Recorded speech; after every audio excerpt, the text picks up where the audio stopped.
ever since these notes were initially introduced. And if we talk about the current circulation, well, the current circulation has drastically fallen. Dr. Jaijit Bhattacharya, on what you make of the decision taken, of course, and also the fact that anyways it seems, sir, that these notes were being phased out, as is pretty evident in the statistics that I just read out.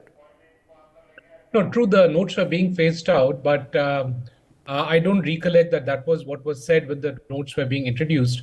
Having said that, for any large value transaction, typically these are digital transactions in 2023. So there has been in parallel a rapid adoption of digital. So if you're making a large value payment, it typically is and should be digital. And therefore, there really wasn't much of a role of a 2000 rupee note, except for being a store of value. And I think that's where the government is coming back and saying that you really don't need to store that much of value in currency notes because you can save it in the bank. And if you're storing that kind of value in currency notes, then possibly that is not money that is appropriately earned. And therefore, you need to account for it and you need to pay taxes on it. And that's where the second round of withdrawing of rupees 2000 notes has come into being. As you rightly said, that the 2000 rupee notes was anyway slowly being taken out of the market, but it was not really declared earlier. So I just want to point that out. And I think it's a good move from the perspective that we really don't want the economy to be more on the gray side. The journey taken 10 years back or about 8-9 years back was to clean up the economy, to make more of the economy accountable and formal. And I think this is a good step towards that direction. So I think overall, it's a good step, albeit it was not expected to come in at this stage. But the 2000 rupee notes were introduced at a time when demonetization had happened. And there was a need to quickly come out with currency notes to take care of the demonetization. And therefore, 2000 rupee currency notes was quite convenient at that point in time. As I mentioned, there is really no need of rupees 2000 for transactional purposes. The smaller value notes suffice. As we move forward, more and more transaction needs to be digital in nature. Dr. Jaijit Bhattacharya, quickly taking that across to you on your view on the comparisons to 2016. Is it fair or unfair? No, I think it's very fair. This is not a sudden demonetization that's happening. It is not that 86% of the currencies are being taken out, as you rightly pointed out. It is a process which is over a 4-month period. Enough notice is being given to public. Also, it is not that you cannot use the 2000 rupee notes. You can continue to use the 2000 rupee note at least till September 30th.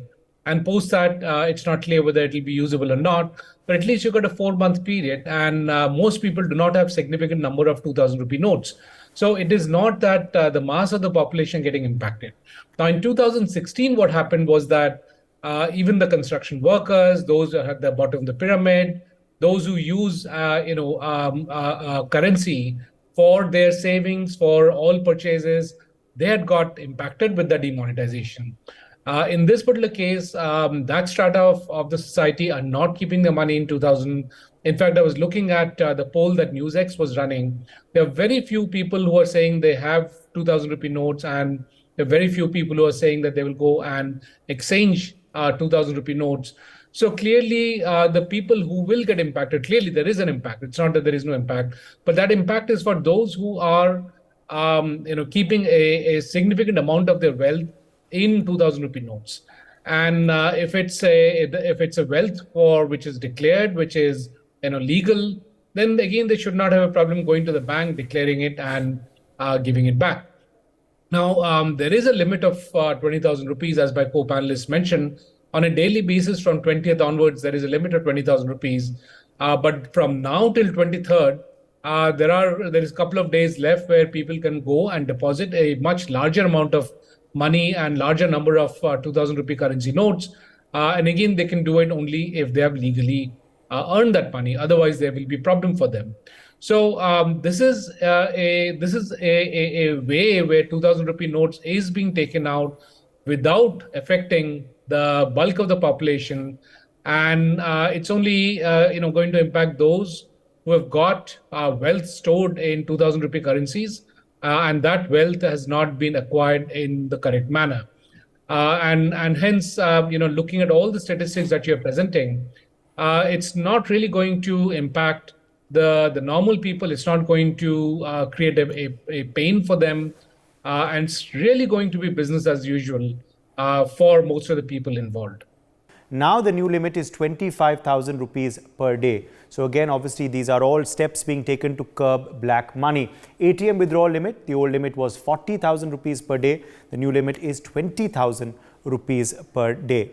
So these are obviously all steps which are being taken to go cashless. So a lot being done, Dr. Jaijit Bhattacharya, to go cashless. Do you believe these steps have helped? What more is needed? No, absolutely. If you look at your graph in terms of the use of digital money, it went through that hockey curve only after demonetization. Otherwise, that curve would have eventually happened, but would have taken much more time.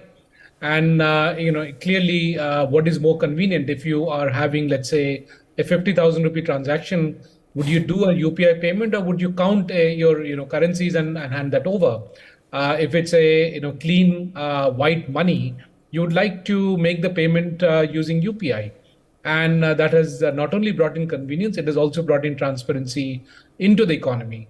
And therefore, there really is no case for continuing to have currency in this economy as we move forward. And hence, it is sufficient to have lower value currencies kept in the economy. And therefore, if you look at it from that lens, it is but logical to take out the rupees 2000s that were in circulation. And that was a step that was already being taken, as you said earlier in this program. It was a continuous process that was happening, and the printing of the 2000 rupee notes had already stopped. Now, if you go back and look at how the transition is happening for those who are holding on to the 2000 rupee notes, yes, they can exchange only 20,000 rupees per day and not 40,000 rupees. Because a normal person is not holding too much of money in the 2000 rupee denominations. Okay. The fair step.